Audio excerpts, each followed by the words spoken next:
Accident తర్వాత మీరు కోమాలోకి వెళ్లారు, కాబట్టి మీకు ఇది నిన్నే జరిగినట్టు అనిపిస్తుంది. ఆ యాక్సిడెంట్ జరిగిన తర్వాత మీరు 13 ఏళ్లుగా కోమాలోనే ఉంటూ వస్తున్నారు. 13 ఏళ్ళ? అది జీర్ణించుకోవడానికి కష్టంగానే ఉంటుంది, కానీ మీరు కోమా నుండి బయటపడడం ఒక అద్భుతం. మనం అందుకు సంతోషించాలి. అందుకే మీరు ఇప్పుడు కోలుకోవడానికి కష్టపడాలి. ఇప్పుడు 30 ఏళ్ళ? ఇప్పుడు నాకు 30 ఏళ్ళు వచ్చాయా? 30 ఏళ్ళైనా కూడా యంగే కదా. అంటే మీరు ఒకసారి స్టెబుల్ అయితే మీ ట్రీట్మెంట్ని మీరు స్టార్ట్ చేయొచ్చు అంటున్నాను. నన్ను అద్దంలో చూపించండి ప్లీజ్, అద్దంలో చూపించండి.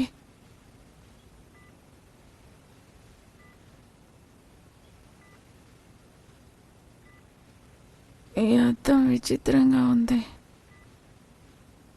ఇది నేను కాదు. నాకు వేరే అద్దం ఇవ్వండి. ముందు మీరు కొంచెం రెస్ట్ తీసుకుంటే మంచిది. ఎందుకు? ఇది నేనేనా? నేనేమని ఇంతకు ముందు చూడలేదు. నాకు 17 ఏళ్ళు మాత్రమే. ఇది నేను ఎలా అవ్వగలను? లేదు, ఏదో తప్పు జరిగింది. లేదు, ఇది నిజం కాదు. అవునా, ఆమె ఇప్పటికీ షాక్లోనే ఉంది.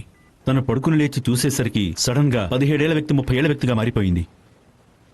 ఆమెను చూడడానికి వచ్చే వ్యక్తిని కాంటాక్ట్ చేయడానికి ట్రై చేశారా? అతను ఇచ్చి వెళ్ళిన నెంబర్కి నేను కాల్ చేశాను, కానీ అతను లిఫ్ట్ చేయలేదు. ఆమెను చూడ్డానికి కూడా రాలేదు. డాక్టర్, ఆ బస్సులో ఆమెతో పాటు ఉన్న ఆమె ఫ్రెండ్ గురించి అడిగింది. దాని గురించి మనకేం తెలీదు. యూనివర్సిటీ హాస్పిటల్ నుండి వచ్చింది. నేను కూడా తనకు అదే చెప్పాను, కానీ తన ఫ్రెండ్ గురించి కనుక్కోమని నన్ను బతిమాలింది. ఆమె చెప్పిన పేరుతో యాక్సిడెంట్ జరిగిన డేట్లో నేను ఆన్లైన్లో చెక్ చేశాను కూడా. ఆ రోజు జరిగిన యాక్సిడెంట్లో ఆమె ఫ్రెండ్ చనిపోయింది.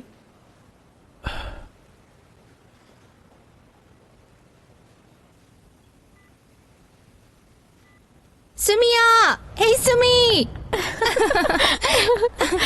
హే, మీరు ఈ న్యూస్ విన్నారా? మన క్లాస్ టీచర్ కి పెళ్లి కాబోతుందంట.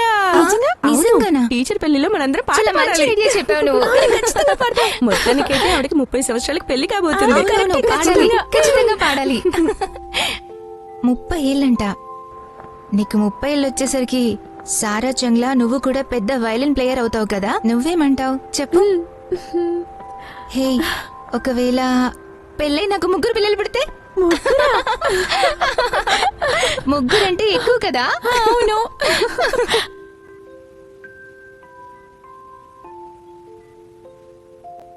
అయితే మరి నా 18 ఏళ్ల వయసు సంగతి ఏంటి? 20 ఏళ్ల సంగతి ఏంటి? నేను సడన్ గా పెద్దదాన్ని ఎందుకయ్యాను? నాకిది నచ్చలేదు. నాకు 30 ఏళ్ల జీవితం వద్దు.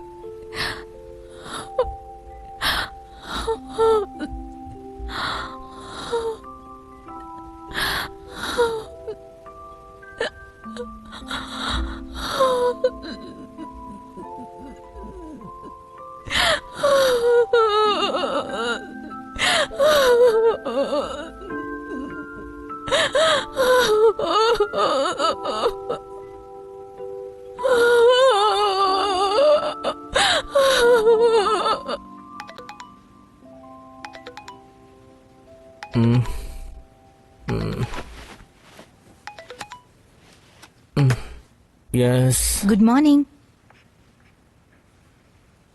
ఇంకా నిద్రపోతున్నావా? అవును, పెట్టాయి. వెంటనే లేచి కూర్చో. వేకప్, వేకప్, నిన్నే. Wake up, wake up, wake up, wake up. నువ్వు నన్ను భయపెట్టేశావు. ఇలా అయిపోయావేంటి? ఆ మౌంటైన్లో నువ్వు ఇలా తిరుగుతూ ఉంటే ఎలుగుబంటి అనుకుని షూట్ చేస్తారు. బాయ్. హే హే బుజ్జి, లే. మళ్ళీ ఏంటి?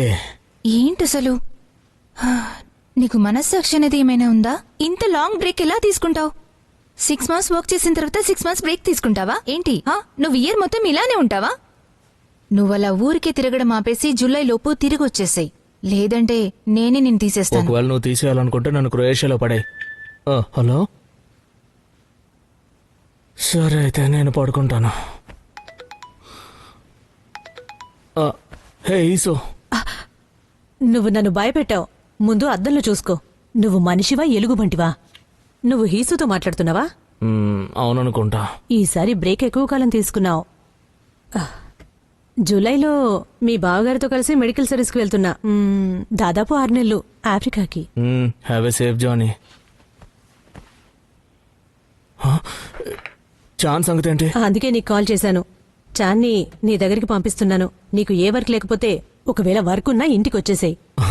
ఇలా చూడు, నాకు మరీ ఇంత సడన్ గా చెప్తే ఎలా? నిన్ను చాన్ని చూసుకోవడానికి నేను ఆల్రెడీ ఒక పని మనిషిని పనిలో పెట్టాను. ఏంటి? నా ఇంట్లో బయట వాళ్ళు ఉండటం నాకు ఇష్టం లేదని నీకు తెలుసు కదా. ఆ, అవును కదా.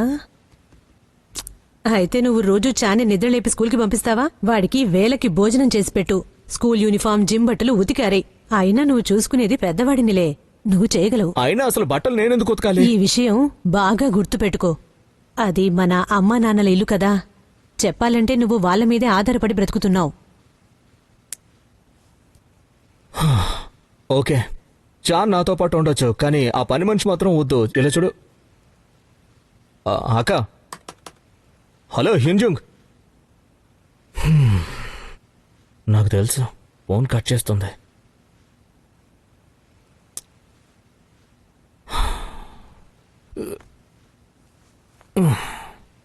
డ్యూగో, మనం సమ్మర్ని సోల్లోనే గడపాల్సి ఉంటుంది.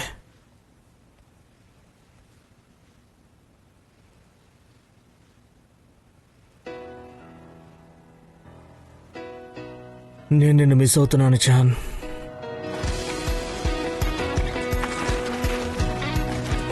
గైస్ అలానే స్టడీగా ఉండండి. టెంపో మెయింటైన్ చేయండి. సింక్ లో ఉండండి. ఇంకా గట్టిగా చేయండి. గుడ్, ఆల్మోస్ట్ వచ్చేసారు.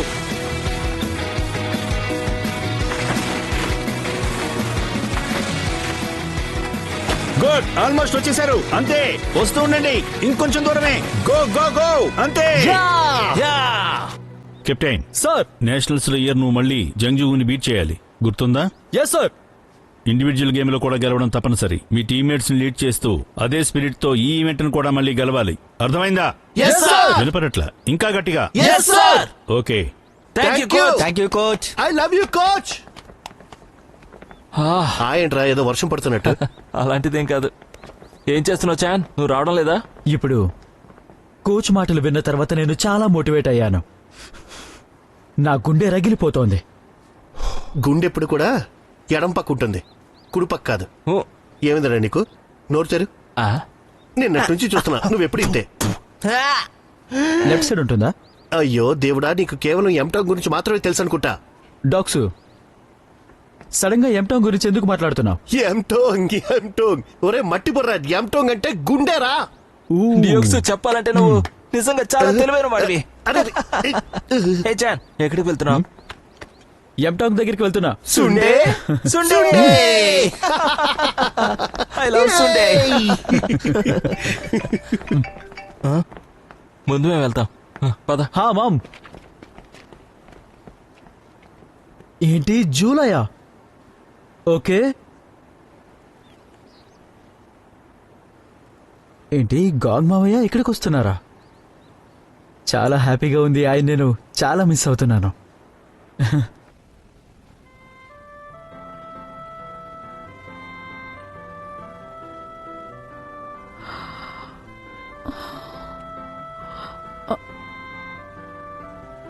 దీన్ని చేత్తో పట్టుకోండి, గట్టిగా పట్టుకోండి. ఊపిరి బయటికి వదలండి. 1 2 పట్టుకోండి. అలాగే మెల్లగా. Good good good good. మీ చేతులు మెల్లగా పైకెత్తండి. ఇంకొంచెం ఇంకొంచెం అలాగే. ఇంకొంచెం అలాగే. మీ కాళ్ళు స్ట్రెచ్ చేయండి. మీ కాళ్ళు చాపండి. అలానే. అంతే అంతే, అయిపోయింది. నర్స్, నేను మీకు చెప్పాను కదా, మా ఫ్రెండ్ గురించి ఇంకా ఏమీ కనుక్కోలేదా? సుమి, తన పేరు సుమి. అది మీ ఫ్రెండ్ సంగతా? నేను ఆమె కోసం ఎంతో వెతికాను, కానీ నాకు అసలు ఏమీ తెలియలేదు. తనకేం జరగలేదనుకుంటాను. నిజంగా? ఓ పరమేశ్వరుడా, ఇప్పుడే నాకు ప్రశాంతంగా అనిపిస్తుంది. అలాగే మెల్లగా లెఫ్ట్ లెగ్ ని మూవ్ చేయండి. అలాగే నిలబడండి. మెల్లగా మెల్లగా, ఏం కాదు. మెల్లగా లెఫ్ట్ లెగ్, రైట్ లెగ్. అలాగే. Okay, left leg,